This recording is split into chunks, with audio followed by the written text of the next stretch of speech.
బయటపడ్డాయనడానికి, మరొకసారి బయటపడ్డాయనడానికి ఎలాంటి సందేహం లేదు. ముఖ్యంగా రాష్ట్రంలో శాంతి భద్రతలు క్షీణించాయని చెప్పేసి గత 9 నెలలుగా 1900 లైంగిక వేధింపులు, దాదాపు 2600 హత్యలు రాష్ట్రంలో జరిగాయి.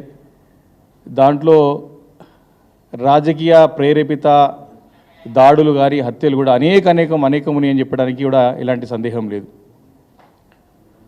ముఖ్యంగా ముఖ్యమంత్రి గారు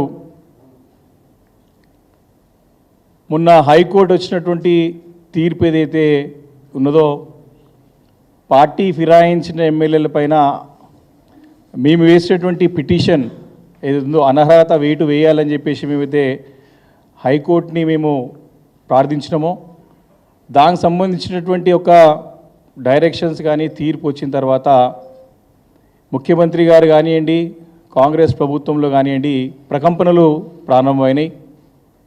పార్టీ ఫిరాయించిన 10 మంది ఎమ్మెల్యేలో మరి ఎప్పుడు ఏమవుతుందో అనే ఒక భావన ఏర్పడ్డది.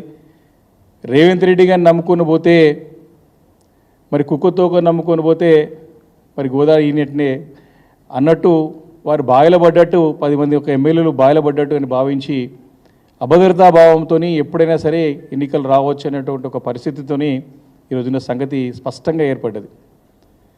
మరి దీనిపైన ఏం సమాధానం చెప్పలేక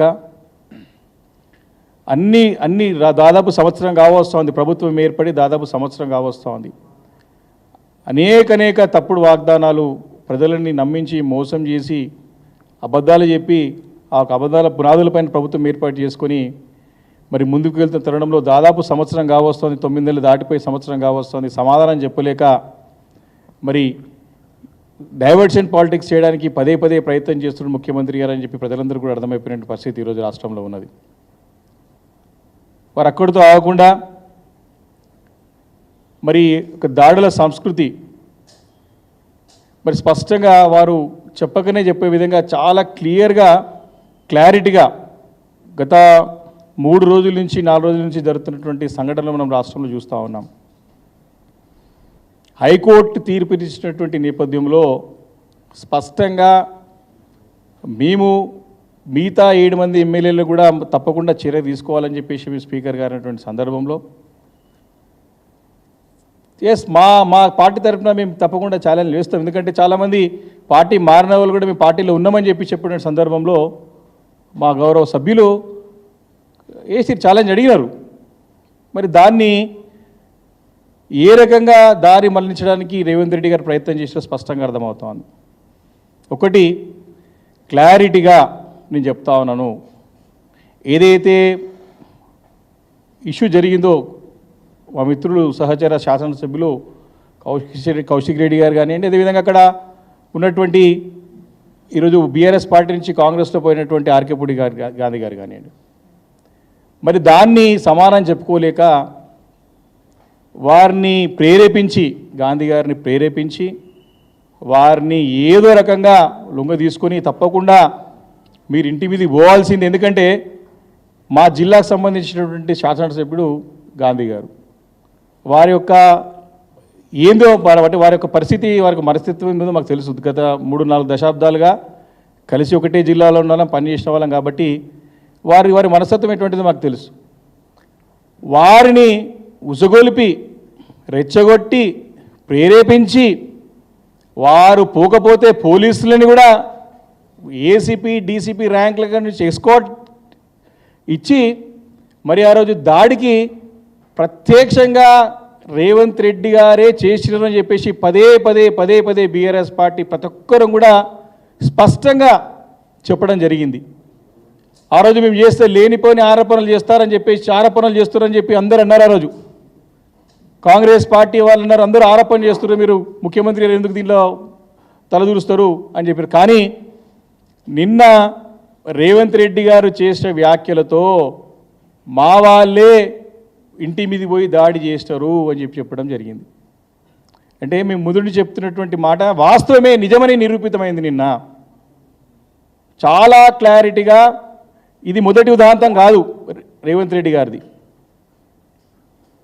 మొన్న ఖమ్మంలో పెద్ద ఎత్తున వరదలు వచ్చి ప్రజలు బాధతో ఉన్నారు, పట్టించుకునే నాదుడే లేడు, జిల్లాకు సంబంధించిన 3 మంత్రులు ఎక్కడ నిద్రపోతూ ఉన్నారు అని ప్రజలు బాధపడతా ఉంటే, ఇబ్బంది పడతా ఉంటే బీఆర్ఎస్ పార్టీ తరఫున హరీష్ రావు గారి యొక్క నేతృత్వంలో మా ఎమ్మెల్యే బృందం అంతా కూడా వెళితే ప్రజల నుంచి మాకు వచ్చేటువంటి వాళ్ళ బాధలు మేము దగ్గర నుండి చూస్తూ ఉంటే వారికి మేము ధైర్యం చెప్పే ప్రయత్నం చేసి ముందుకు వెళ్తూ ఉంటే దాన్ని తట్టుకోలేక జీర్ణించుకోలేక ఖమ్మం జిల్లాలో ఉన్నటువంటి రేవంత్ రెడ్డి గారు గూండాలను పంపించి ఆ రోజు మా కార్లపైన దాడి చేయడం సంగతి మనం చూసినాం కల్లారా.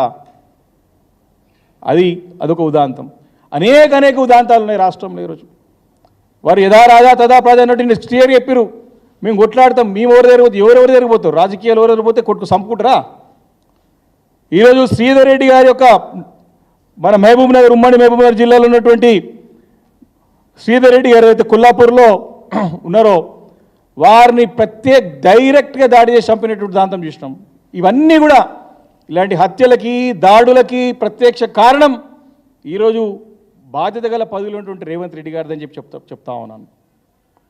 మాకు సోషల్ మీడియా వారియర్స్ ప్రశ్నలు అడిగితే కొనతం దిలీప్ గారిని ఎలాంటి కారణం లేకుండా అరెస్ట్ చేసి రాత్రి వరకు కూర్చోబెట్టి కోర్టు ముందుకు మీరు ప్రొడ్యూస్ చేయండి అని చెప్పి గట్టిగా నిలబడి ఆ రోజు అందరూ కూడా గట్టిగా కూర్చుంటే 12 గంటలకి దొంగచాటున నోటీస్ ఇచ్చి ఇంటికి పంపించేసినారు. మాకు ఇంకొక సోషల్ మీడియా వారియర్ మాకు మీడియా సెల్ కన్వీనర్ ఉన్నటువంటి క్రిషాంక్ గారిని వారిని ఎలాంటి రీజన్ లేకుండా కూడా వారిని అరెస్ట్ చేసి లోపలికేయడం జరిగింది. ఇలాంటి అనేక ఒకటి కాదు రెండు కాదు అనేక ఉదాంతాలు ఉన్నాయి.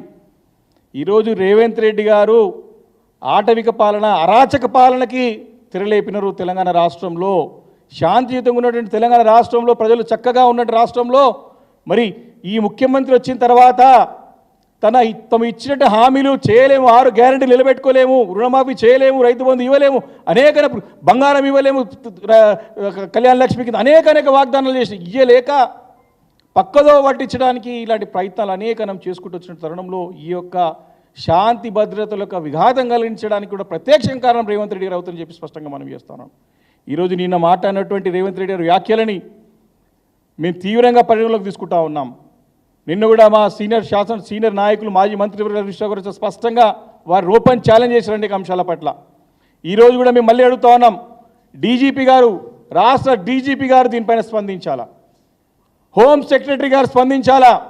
మా వాళ్ళే పోయి దాడి చేశారని చెప్తే ముఖ్యమంత్రి అది కూడా హోంశాఖ తన దగ్గర పెట్టుకొని మా వాళ్ళే పోయి దాడి చేస్తున్నారని చెప్పేసి మేము దాడి చేస్తాం కూడా వెనకాల పోమని చెప్పి చెప్పడం చూస్తూ ఉంటే ఈ జరిగినటువంటి అన్ని దాడులు కూడా ఈ హత్యలన్నిటి కూడా ఖచ్చితంగా ప్రభుత్వమే దగ్గరుండి చేపిస్తుండడానికి ఎలాంటి సందేహం లేదు.